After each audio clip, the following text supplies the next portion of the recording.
예배를 드리시는 우리 예배 공동체 여러분, 그리고 사랑하는 성도 여러분, 여러분 유인물 다 받으셨습니까? 거룩한 예배 공동체라고 하는 유인물 다 받으셨습니까?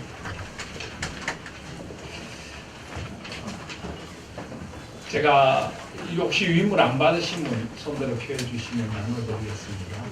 다 받으셨습니까? 네. 바인드 북을 갖고 계시는 분들도 계셔서 참 좋습니다. 감사합니다. 교회가 나눠드리는 유인물을 소중하게 여기고 이렇게 바인드 북으로 잘 간직해 주셔서 감사합니다. 저는 우리 유옥분 권사님이 하나도 안 빼고 다 가지고 계신다는 이야기를 드렸는데 우리 윤난숙 권사님께서도 자료를 전부 모아서 갖고 계신다고 합니다. 감사를 드립니다.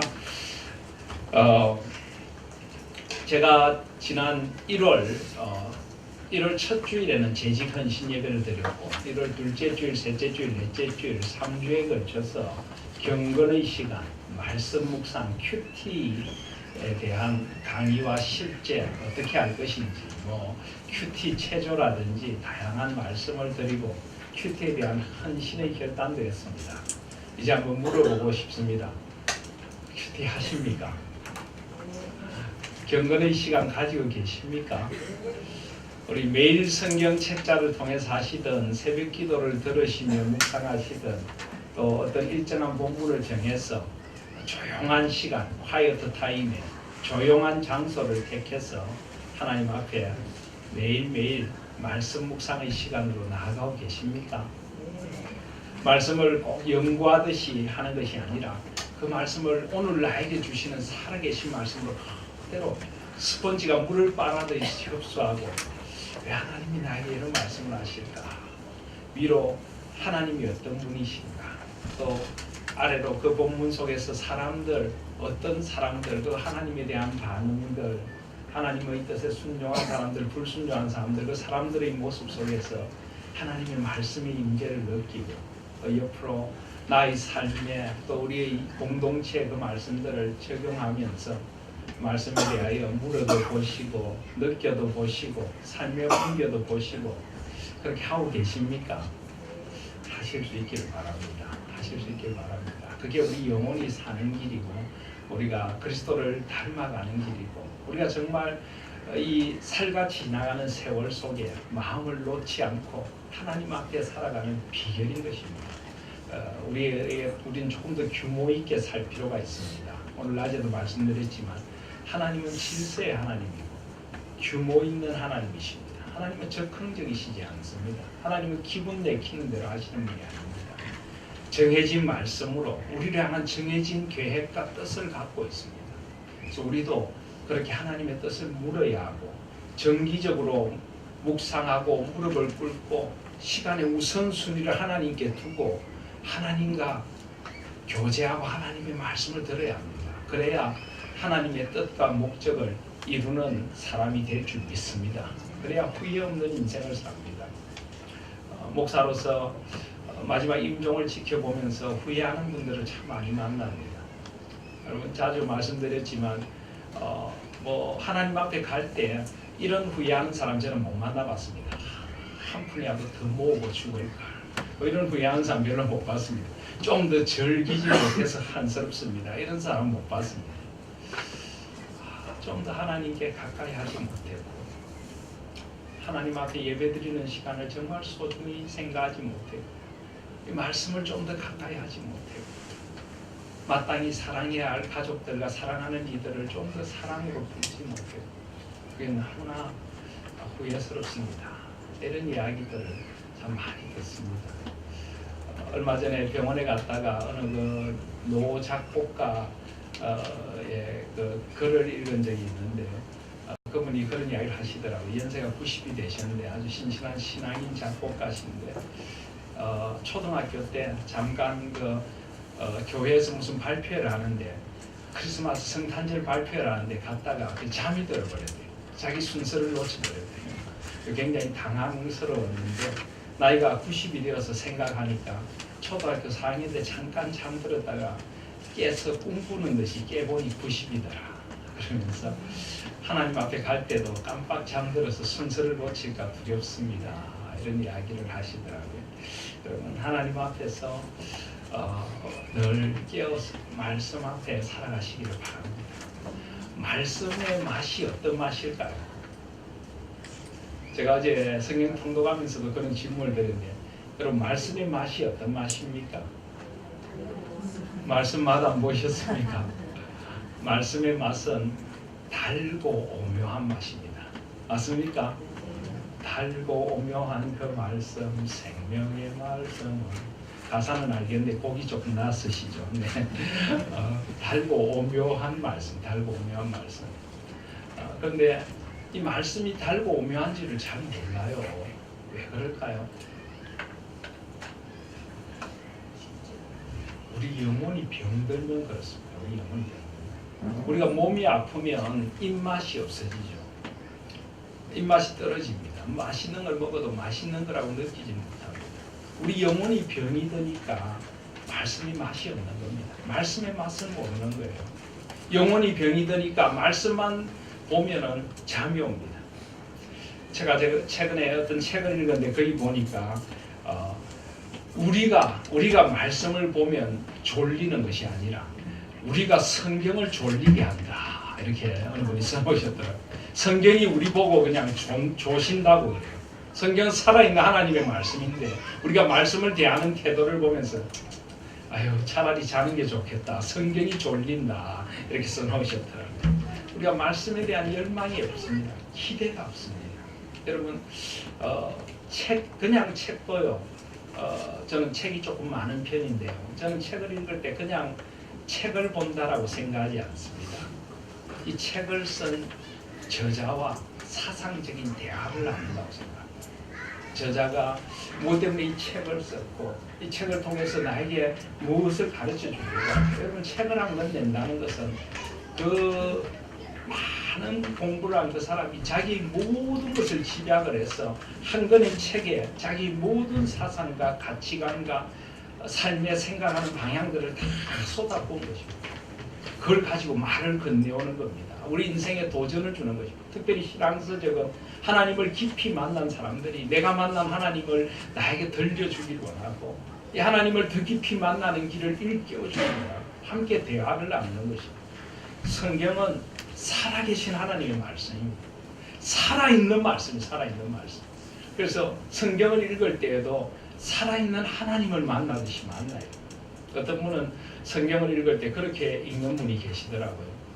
옛날에 우리 한국교회 초창기 때 이야기인데 원래 선비셨다가 성경을 크리스찬이 되었는데 성경을 읽을 때 성경책을 펼쳐놓고 양반 다리를 하고 책상을 펴놓고는 성경을 읽으면서 아유 하나님 그렇네요.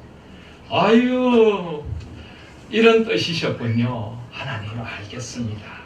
하나님 제가 그렇게 살아야지요. 네 감사합니다. 아유 하나님 죄송합니다. 말씀 읽으니까 하나님 앞에 고개를 들 수가 없습니다. 예, 하나님 제가 좀 바르게 되겠습니다. 도와주십시오. 성령께서 도와주십시오. 아이고 하나님 이웃들을 이런 눈으로 바라봐야 되네요. 네 하나님 알겠습니다. 제가 이제는 그렇게 살겠습니다. 이 하나님과 대화를 하듯이 살아계신 하나님의 마음을 듣고 음성을 듣고 나에게 주시는 그 말씀을 듣고 이렇게 살아있는 성경과 만나셔야 됩니다.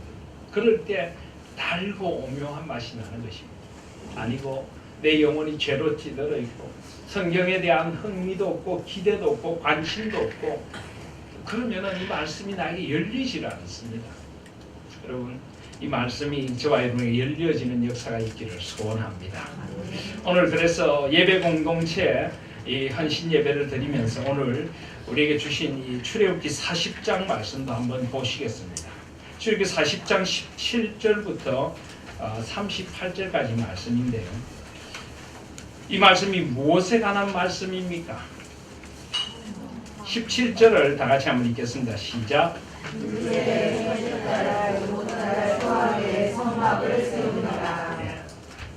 성막을 세운 말씀입니다. 근데 이 말씀을 우리가 자세히 보시면 이 말씀 속에서 하나님은 어떤 분이십니까? 하나님이라는 이름, 하나님이 행하신 일, 하나님께서 해주신 약속들에 우리가 좀 귀를 기울이고 눈여겨 볼 필요가 있습니다. 오늘 하나님이란 말씀이 어디에 나옵니까? 두 절마다 한 번씩 이런 말씀이 나오는 걸 아시겠습니까? 19절에 보시면 여호와께서 모세에게 명령하신 대로 되니라. 21절에도 여호와께서 모세에게 명령하신 대로 되니라. 23절에도 여호와께서 모세에게 명령하신 대로 되니라. 25절에도 여호와께서 모세에게 명령하신 대로 되니라. 27절에도 여호와께서 모세에게 명령하신 대로 되니라. 29절에도 32절에도 계속하여 여호와께서 모세에게 명령하신 대로 되었다. 무슨 말씀입니까?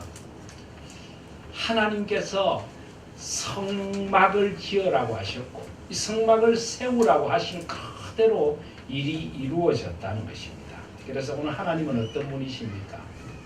우리에게 성막에 대한 식양을 주시고 성막을 세우도록 하시는 분입니다. 또 성막은 바꾸면은 하나님께 예배드리는 장소입니다. 하나님은 우리의 예배를 원하시고 우리 마음대로가 아니라 하나님께서 예배의 주체가 되시는 분이시고 하나님 뜻대로 우리가 예배하기를 원하십니다. 여러분 예배에 하나님께서 세우신 예배의 방법이 있습니다.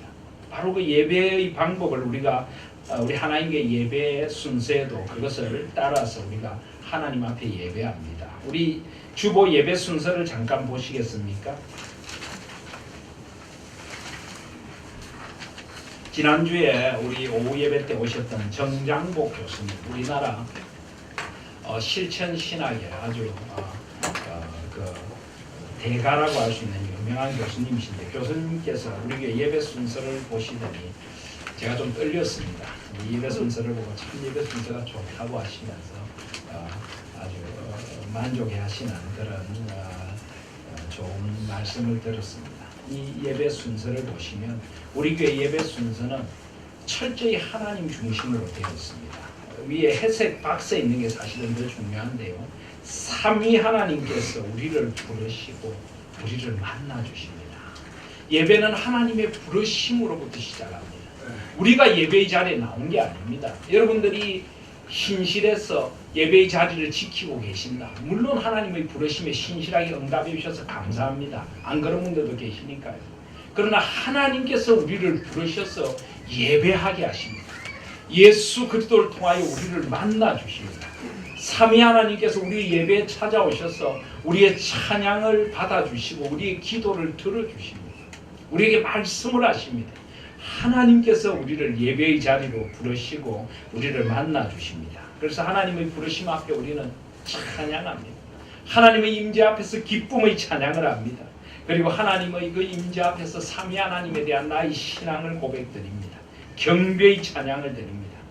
그리고 나면 그 거룩하신 하나님 앞에 서게 될 때 우리는 우리의 부족과 연약 허물을 깨닫습니다. 하나님 앞에서 우리의 죄를 고백하지 않을 수가 없습니다. 이사야서 6장에 그 하나님의 임재 가운데서 이사야가 하루다 나여 망하게 되었다. 나는 입술이 부정한 중에 하나님 만군의 여호와 하나님을 배웠습니다. 그때 하나님께서 이 천사를 통하여 화저로 핀 숯을 가져다가 이사야 입에 대면서 내 죄가 사해졌다. 내 악이 제하여졌다라고 하셨지 않습니까? 예배에 그런 자리가 있어져야 합니다. 먼저 스랍들이 하나님을 찬양하고 그 후에 이사야가 그 영광 앞에서 고백을 하는 것입니다. 그래서 삼위 하나님의 말씀을 듣고 우리가 사죄의 기도, 고백의 기도를 드립니다. 그리고 우리의 기도를 응답해 주시고 하나님께서 우리의 죄를 사해 주십니다. 삼위 하나님께서 우리 기도를 들으시고 우리를 사하시는 것입니다. 그리고 삼위 하나님께서 이제 우리 하나님과 우리 사이에 죄가 제거되었습니다. 이제는 하나님의 말씀이 임하고 우리를 새롭게 하십니다. 그래서 성경 말씀을 봉독하고 찬양을 드리고 우리에게 설교 말씀을 주시는 것입니다. 이제 하나님의 말씀이 임했기에 우리는 하나님 앞에 헌신합니다. 하나님은 우리의 헌신을 받아주십니다. 그래서 삼위 하나님께서 우리에게 사명과 임마누엘의 복을 주십니다. 우리는 헌신하고 봉헌하고 하나님 앞에 찬양하고 하나님은 삼위 하나님의 이름으로 복을 주어서 우리를 세상 속으로 파송하십니다. 이게 우리 하나님교회 예배의 순서입니다. 또 예배 후에 우리가 하나 되어서 섬김과 나눔의 삶을 살아가는 겁니다. 이게 하나님이 정하신 대로입니다. 제가 만든 게 아닙니다. 엄격히 말하면은 물론 이 예배 순서를 제가 만들었습니다만은 성경의 이사야서 6장이라든지 여러 성경의 예배의 원리들을 제가 통합해서 또 2000년 교회 역사상 있어진 개혁교회 예배 예전들을 참고할 대로 참고해서 가장 이상적인 우리 교회에 맞는 성경적인 예배 순서를 만든 것입니다. 그래서 오늘 말씀에도 보시면 여호와께서 모세에게 명하신 대로 되었다. 예배를 명하시고 성막을 지으라고 하시고 하나님의 뜻대로 성막이 지어진 것입니다. 그 후에 34절에 보시면 여호와의 영광이 성막에 충만합니다. 35절에도 여호와의 영광이 성막에 충만하고 38절에 보면 여호와의 구름이 그들을 인도해 주십니다. 그래서 오늘 하나님은 어떤 분이십니까? 우리에게 예배를 원하시고 예배의 규칙을 주시고 하나님의 뜻대로 예배하는 자들을 위해 영광의 임재를 내려주시고 또 그들을 광야 같은 인생에서 인도하시는 하나님이 우리 하나님이십니다. 맞습니까? 이 본문을 묵상하면서 그런 하나님을 만나셔야 합니다. 그러면서 왜 나에게 이 말씀을 주시는가? 내가 어떤 예배자가 되길 원하시고 어떻게 하나님의 뜻대로 순종하는 사람이 되길 원하시는가? 우리 하나님의 예배 공동체가 어떤 공동체가 되길 원하시는가? 이 말씀 속에서 질문도 던져보고 하나님의 뜻도 들어봐야 하는 것입니다. 그런데 여러분 솔직히 성막에 대해서 오늘 여러 설명들이 있는데 이해가 잘 되십니까? 조금 안 되시죠, 그죠?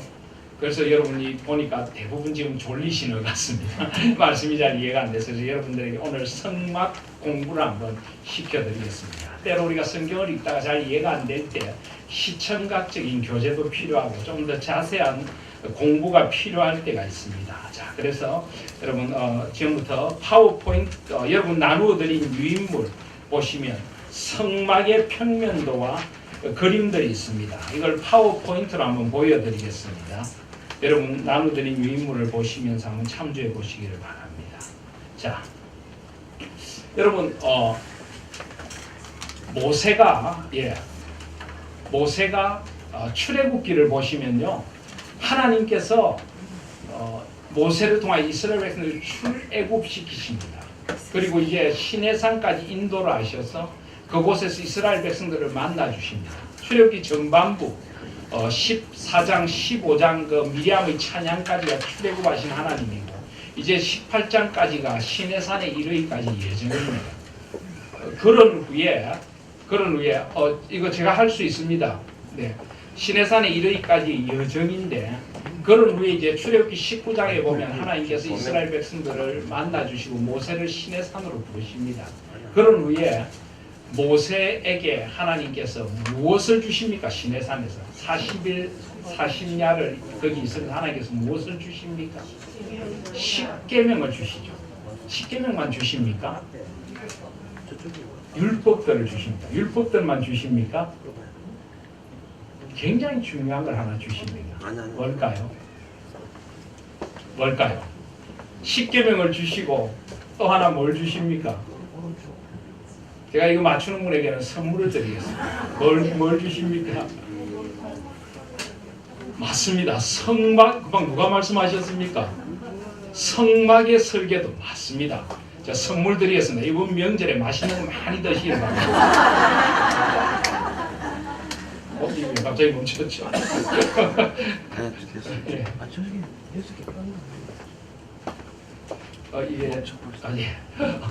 성막의 설계도를 주십니다. 이게 출애굽기에서 굉장히 중요합니다. 여러분 한번 생각해 보십시오. 영적으로 만약에 십계명만 주셨다. 그러면은 솔직히 우리에게 소망이 없습니다. 왜냐하면 십계명은 지켜야 할 율법이지만 사실 그 율법 앞에서 우리는 솔직히 하나님 앞에 설 수가 없습니다.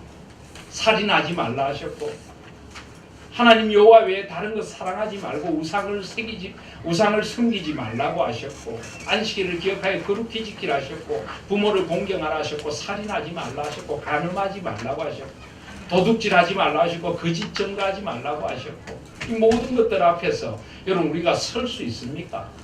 이 십계명 앞에서 우리는 어찌해야 할 바를 모릅니다. 그런 모세의 또 다른 손에 지어주신 것이 뭡니까? 성막의 설계도입니다. 이 십계명 앞에서 우리의 죄를 깨달았다면 이제 이 죄를 용서받고 하나님을 만날 수 있는 곳, 우리 영혼의 종합병원, 영혼의 치료소가 뭡니까? 이 성막입니다. 그래서 사실 출애굽기 20장부터 23장까지 이 여러 가지 율례에 대하여 이야기를 해주고 계신다면은, 십계명과 율법에 대해 이야기를 해주고 계신다면 24장에서 시내산에서 언약을 세우신 후에 24장에 시내산에서 40일을 함께 있으며 하나님께서 이 성막의 식양을 주십니다. 그래서 25장에 보면 여호와께서 모세에게 말씀하여 이르시되, 25장 1절 2절에 이스라엘 자손에게 명령하여 내게 예물을 가져오라고, 기쁜 마음으로 내는 자가 내게 바치는 모든 것을 너희는 받을지니라. 그러면 이제 성막의 식양을 주십니다. 25장 9절에 보시면 물은 내가 내게 보이는 모양대로 장막을 짓고 기구들도 그 모양을 따라 지어집니다. 그래서 사실 출애굽기 25장부터는 성막을 만드는 내용입니다. 물론 중간에 십계명 두 돌판이 깨어지는 그런 역사적인 사건도 중간에 등장하지만 25장부터 성막을 어떻게 지어라 한 후에 이제 성막을 그대로 지어서 오늘 그들이 둘째 달 정월 초하루 출애굽한 후에, 출애굽할 때 그 6월절을 계기로 새로운 해 새로운 달이 되라고 했지 않습니까? 둘째 달 초하루에 이제 성막을 완성하여 하나님 앞에 봉헌하고 예배를 드리게 되는 것이 오늘 출애굽기 40장의 내용입니다. 그래서 이 성막이 사실 굉장히 중요하고, 이스라엘 백성들이 40년 광야를 지나는 동안 하나님을 예배하고 이스라엘 공동체의 모임의 중심이 되고 하나님을 만나고 은혜를 누리는 곳, 이곳이 성막이었습니다. 그래서 성막을 회막이라고도 하죠. 하나님을 만나는 은혜의 회막이 되어준 것입니다. 자, 그래서 이 성막을 우리가 잘 아시면 오늘 말씀도 이해하실 뿐만 아니라 예배에 대한 이해도 우리가 많이 가질 수 있습니다. 자, 성막의 그림 여러분 갖고 계신데 한번 좀 입체적으로 보겠습니다. 보시면은 이것이 성막의 그림입니다. 보시면 지금 이 그림은 지금 앞을 향하고 있지만 실제로 이 문이, 앞에 있는 문이 이것이 동쪽으로 있습니다. 동쪽으로. 그리고 성막에 들어가시면 제일 앞에 뭐가 있습니까? 여러분 보시기에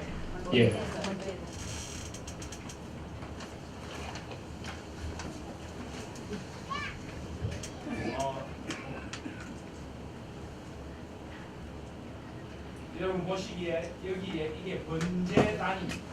그리고 여기에 뭐가 있습니까? 구멍이 있습니다. 그리고 이것이 사실은 성막이고, 이것을 성막들이라고 부릅니다. 이 성막이 있고 성소와 지성소로 나누어져 있습니다. 조금 더 입체적으로 보실 수가 있는데요. 성막에서 지금 제사를 드리고 있는 모습입니다. 제물을 태우고 또 성막의 위에 구름 기둥이 있습니다. 자, 이 모습을 조금 더 안으로 자세히 한번 들어가 보시겠습니다. 여러분 가지고 계신 유인물에도 있는 건데요. 성막으로 들어가는 문이 동쪽에 있습니다. 동쪽으로 성소의 문이 있고 들어가면 입구에 번제단이 있습니다. 그리고 번제단이 있고 그리고 물두멍이 있고 그 안으로 들어가시면 성소가 있는데 남쪽으로 정금 등대, 금촛대가 있습니다. 북쪽으로 떡상, 진설병이 양쪽으로 6개씩 12개 있어요. 12지파를 의미하는 떡이 진설되어 있습니다. 그리고 지성소 앞에 분향단이 있습니다. 제사장이 계속 향을 사르며 기도의 향이 꺼지지 않도록. 그리고 안에 들어오시면 이제 지성소가 있는데요. 지성소에는 뭐가 있습니까? 언약궤 또는 법궤, 십계명 두 돌판을 담은 법궤가 있고요. 그리고 그 법궤 위에 뭐가 있습니까? 뚜껑이 있는데 뚜껑을 속죄소라고 부릅니다. 지난 수요일에 이야기 드렸죠. 그리고 그 위에 그룹 둘이 속죄소를 듣고 있고 하나님의 임재를 보여주고 있습니다. 좀 더 자세히 말씀드릴 겁니다. 놓쳤다고 생각하지 마시고요. 자, 좀 더 입체적인 그림이죠. 영어로 되어 있는데 들어오시면 이 성막 앞에 이것이 죄송합니다. 여기가 번제단이고 손을 씻는 물두멍이고 정금 등잔대 그리고 떡상 향단 그리고 이것이 그 속죄소입니다. 그래서 이런 식으로 되어 있습니다. 자, 그래서 성막 그림을 앞에서 본 것이고요. 이것도 앞에서 본 평면도입니다. 자, 그래서 이렇게 보면 조금 이 성막을 중심으로 이스라엘 백성들이 이렇게 진을 치고 있었습니다. 근데 이렇게 보시면 조금 이해가 잘 안 되시죠? 그래서 제가 좀 더 입체적인 영상을 하나 준비했습니다. 자, 우리 방송실에서 성막 영상을 한번 좀 틀어주시길 바랍니다. 잘 보십시오. 아주 귀한 영상입니다. 잘 보이십니까? 저쪽에서도 보이십니까? 화면을 좀 크게 해주시길 바랍니다. 소리도 올려주시고요. 소리가 나옵니다.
지성소를 향해 섰을 때 우측이라는 북쪽입니다. 우측이 아니고 중앙이죠. 중앙이고 떡상은 우측이고 죄송합니다. 분향단이 정면이고 금촉대는 좌측이고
이제?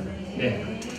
자, 이렇게 우리 성막을 이해를 할 수가 있겠습니다. 그래서 이 성막을 중심으로 이스라엘 백성들이 이렇게 진을 치고 행군을 할 때도 성막을 중심으로 해서 그들은 행군을 했습니다. 그리고 구름 기둥과 낮에는 구름 기둥, 밤에는 불 기둥이 성막 위에 있어 여호와의 영광의 임재를 보여주었습니다.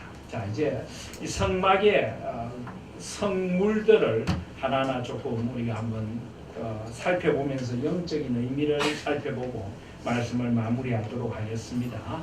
아까도 우리 살펴보신 것처럼 이 성막이 있으면 이렇게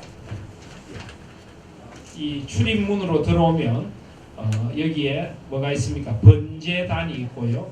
여기에 물두멍이 있습니다. 그리고 이 성소 안으로 들어오면 남쪽으로 이 지성소를 향해서 왼편으로 그 황금, 정금 등잔대, 정금 촛대가 있고요. 맞은편에 바로 이 떡상, 진설병상이 있습니다. 그래서 이 불빛이 항상 이 떡상을 비춥니다. 왜 그럴까요? 이 떡은 이스라엘 12지파를 가리킵니다. 그래서 하나님의 빛이 이스라엘 12지파를 가리킨다. 그래서 이 금촛대는 7금촛대입니다. 7이란 것은 하나님의 완전한 완전수를 보여줍니다. 제가 외국에서 공부했던 대학의 학교 이 교패가 이렇게 7금촛대로 생겼습니다. 하나님의 빛이 우리와 함께한다. 그래서 in your light, 하나님의 빛 안에서라고 하는 게 우리 학교의 교훈이었는데 이 빛이 이스라엘 12지파를 항상 비추고 있습니다.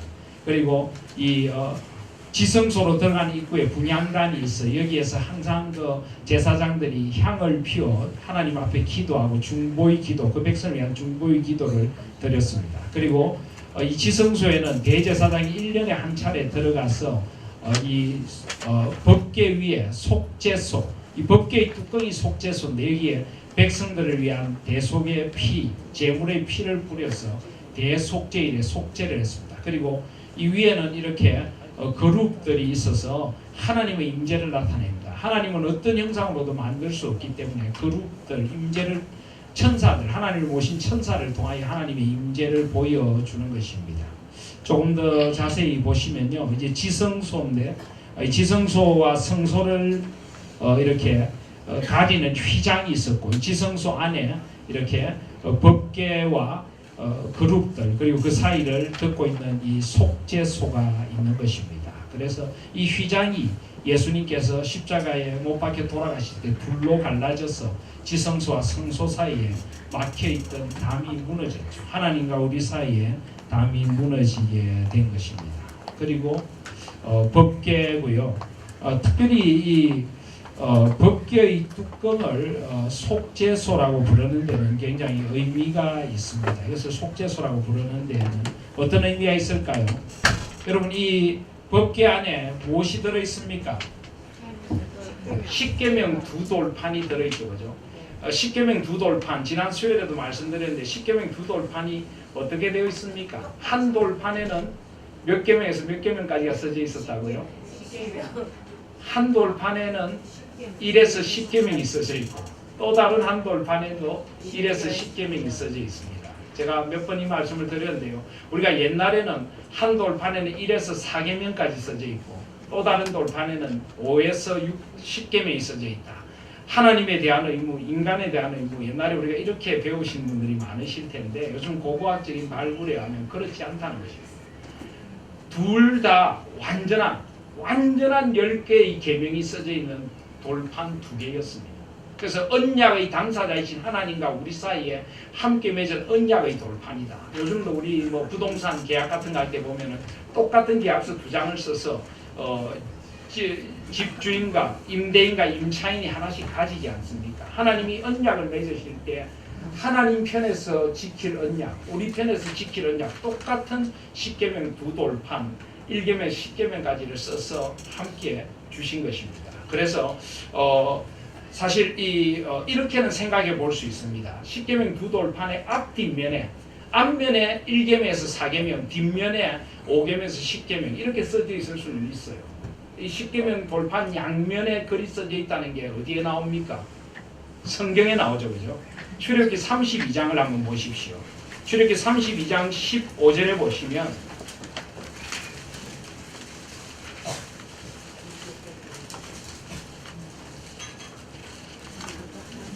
모세가 돌이켜 산에서 내려오는데 두 증거판이 그의 손에 있고 그 판의 양면 이쪽 저쪽에 글자가 있으니, 그죠?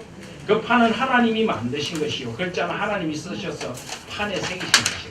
그래서 아마 이 십계명 두 돌판은 한 면에는 1계명부터 4계명, 또 아니면 1계명부터 5계명, 1계명부터 5계명이라고 하는 학자들도 있습니다. 부모님 공경 곧 하나님 공경이기 때문에. 그래서 반씩 또 한 면에는 5계명부터 10계명 또는 6계명부터 10계명이 써져 있는 판일 수 있는데 그 두 돌판이 똑같은 돌판이 이 안에 보관이 됩니다. 물론 처음 주신 돌판은 이스라엘 백성들이 금송아지를 만드는으로 말미암아 깨어졌죠.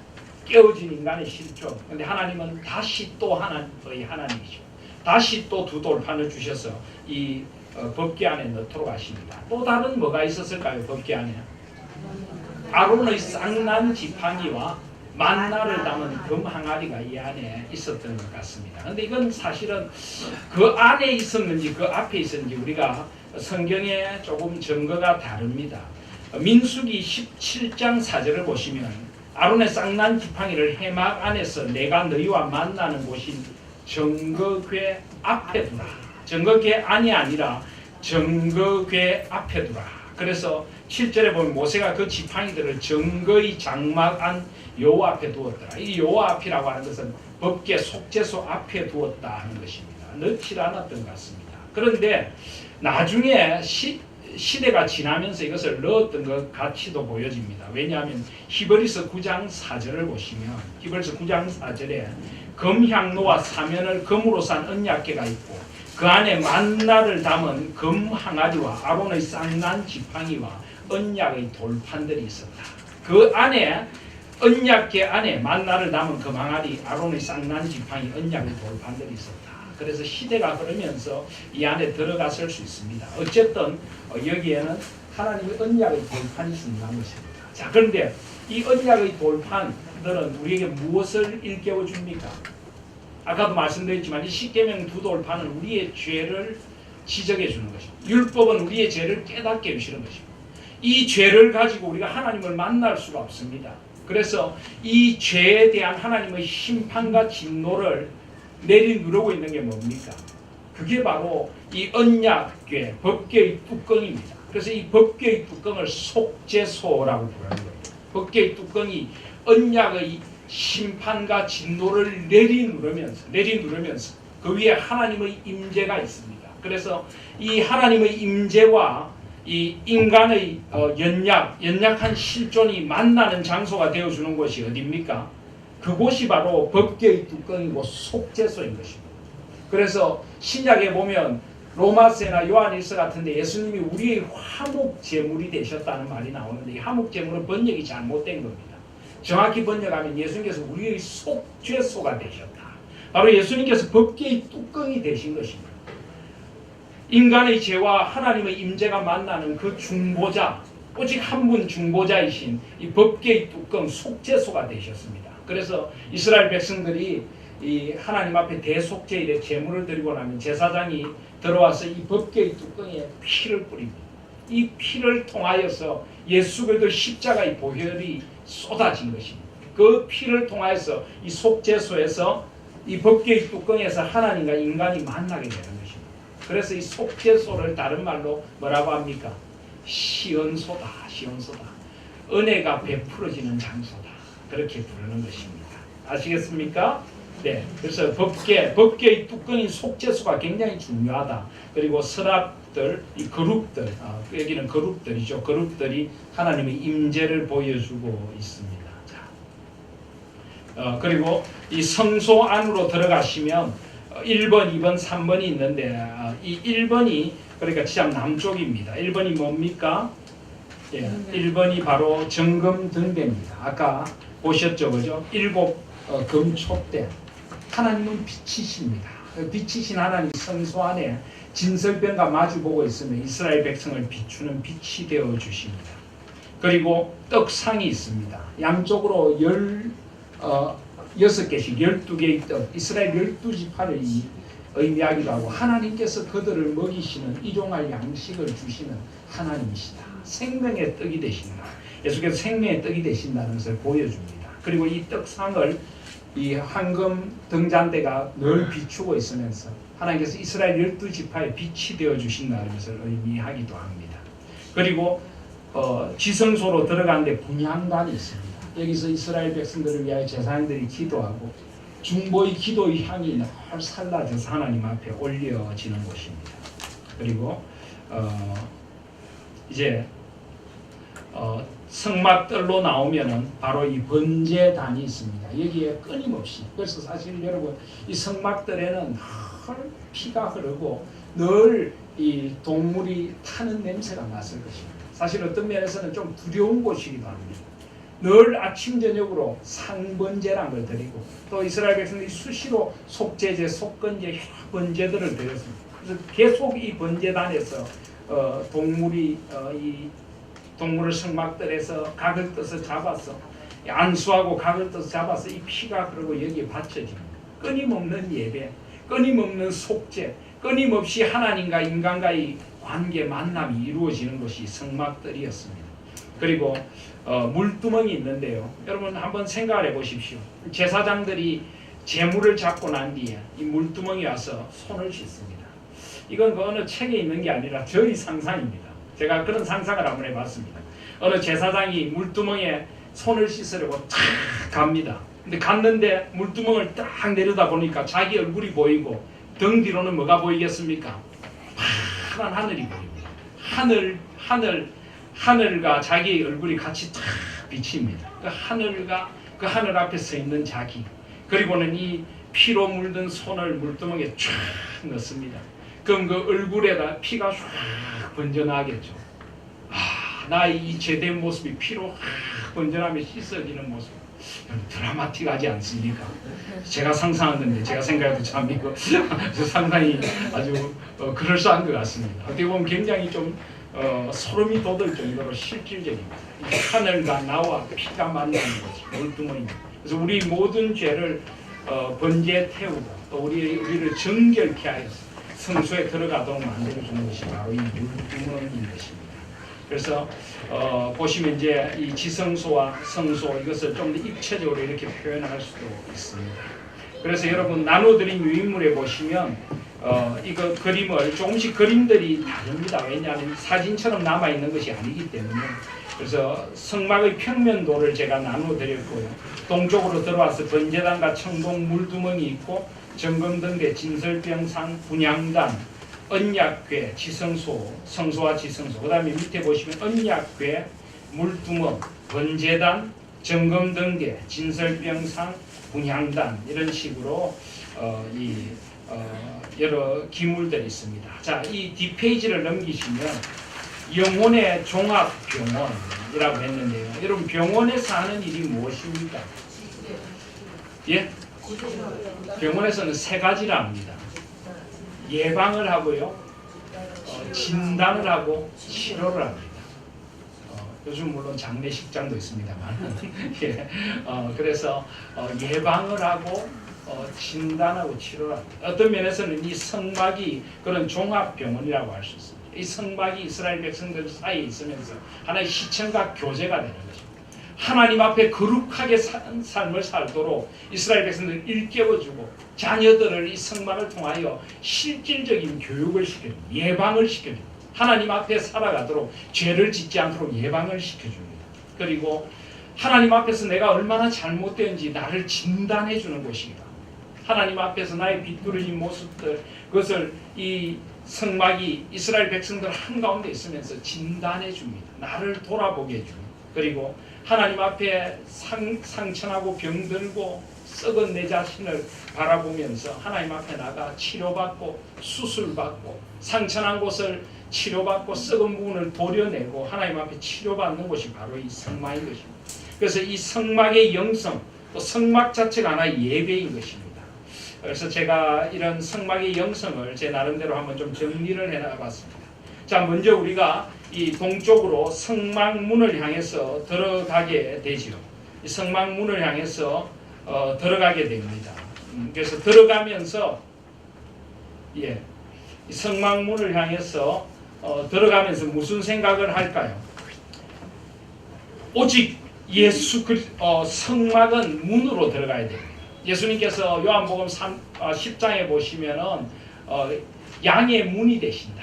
그래서 양들은 이 목자가 문이 되어주시는 그 문을 통하여 들어가야 됩니다. 다른 길은 없습니다. 오직 예수 그리스도에 이르는 한 길만이 있습니다. 성막문으로 들어가야 은혜를 누립니다. 그래서 성막문으로 들어가면서 우리는 무슨 생각을 해야 됩니까? 예수 그리스도로 말미암아 은혜의 보좌로 나아갈 수 있습니다. 솔라 그라치아, 오직 은혜입니다. 나는 예수 그리스도만을 나의 구원주이시며 내 인생의 주님으로 늘 믿고 고백하고 있습니까?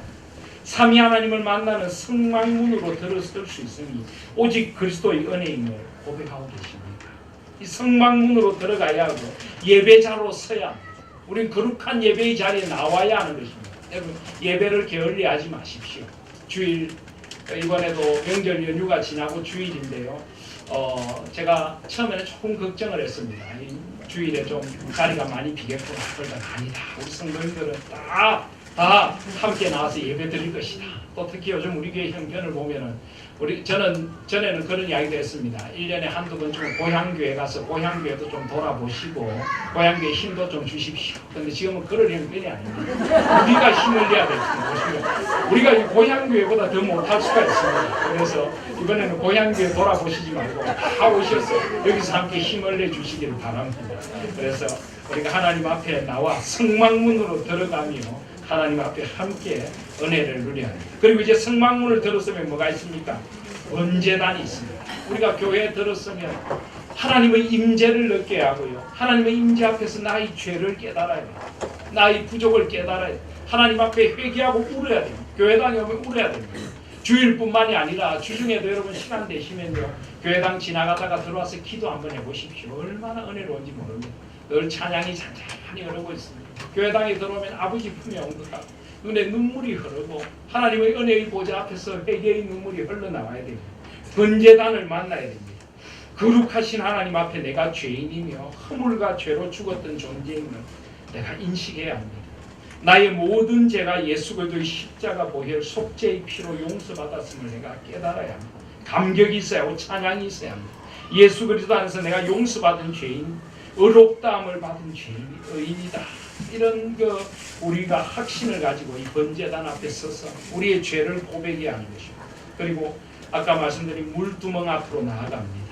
나는 죄 씻음을 받은 후 번제단이 우리의 원죄를 예수 그리스도 안에서 속해 주신 곳이라면 물두멍은 우리가 늘 정결케 되어야 되는 곳입니다.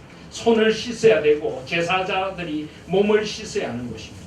나는 죄 씻음을 받은 후 하나님의 자녀다운 성결된 삶, 거룩하고 구별된 삶을 살아가고 있는지, 나를 얽매이고 있던 죄의 사슬을 끊고 승리의 삶을 살며 거룩한 예배자로 나를 드리고 있는지, 혹 아직도 버리지 못하고 끌려다니는 죄나 삶의 쓴뿌리 곧 씻어버려야 할 더러움은 없는가.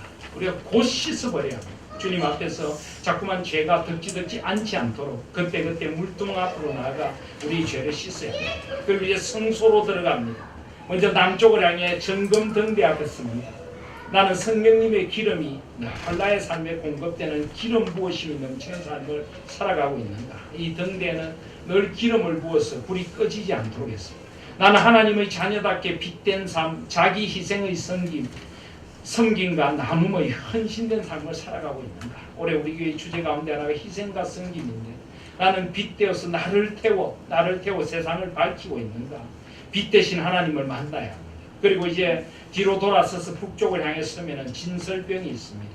진설병 생 앞에서 나는 생명의 떡이신 예수 그리스도 한 분만으로 만족하는 자족의 삶을 살아가고 있는가. 나는 하나님과 늘 연합하며 하나님께서 공급해 주시는 힘을 의지하여 살아가고 있는가. 생명의 뜻 대신 주님 앞에서 고백을 해야 합니다. 그리고 이제 지성소를 향해 정면에 향해 서면 휘장 앞에 분향단이 있습니다.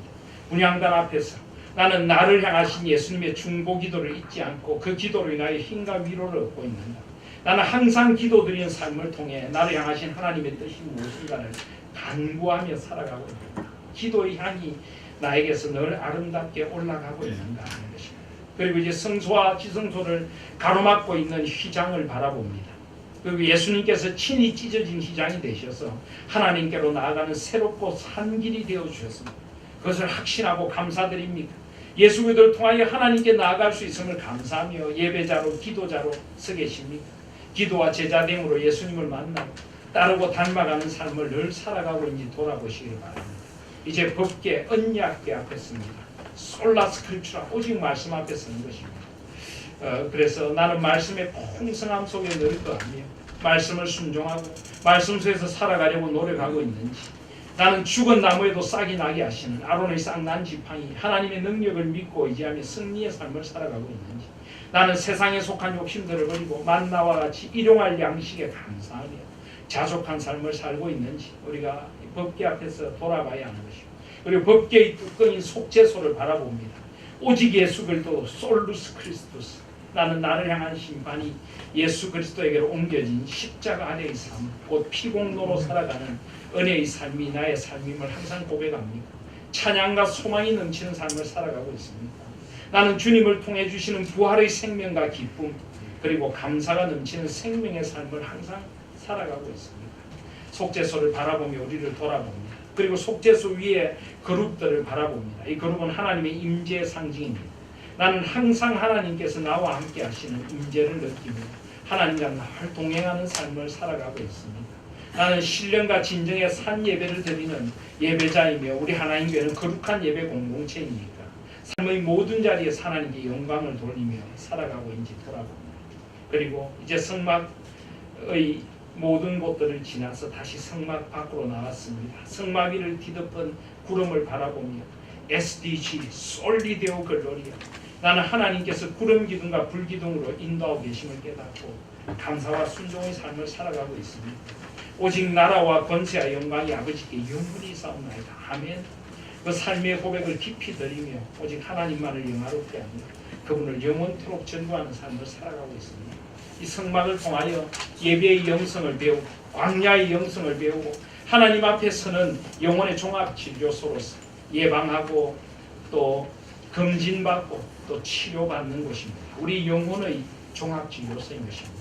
우리 영혼이 이렇게 깨어날 때 말씀의 맛이 달고 오묘한 맛이 될 것이고 우리 예배가 은혜와 감격의 예배가 될 것이고 우리 하나님 교회가 거룩한 예배 공동체가 될 줄 믿습니다. 이 성막의 영성을 살아가시는 광야 같은 인생길에서 성막의 영성을 살아가는 거룩한 예배 공동체가 될 수 있는 우리 하나님 교회 되시기를 주님의 이름으로 축복드립니다.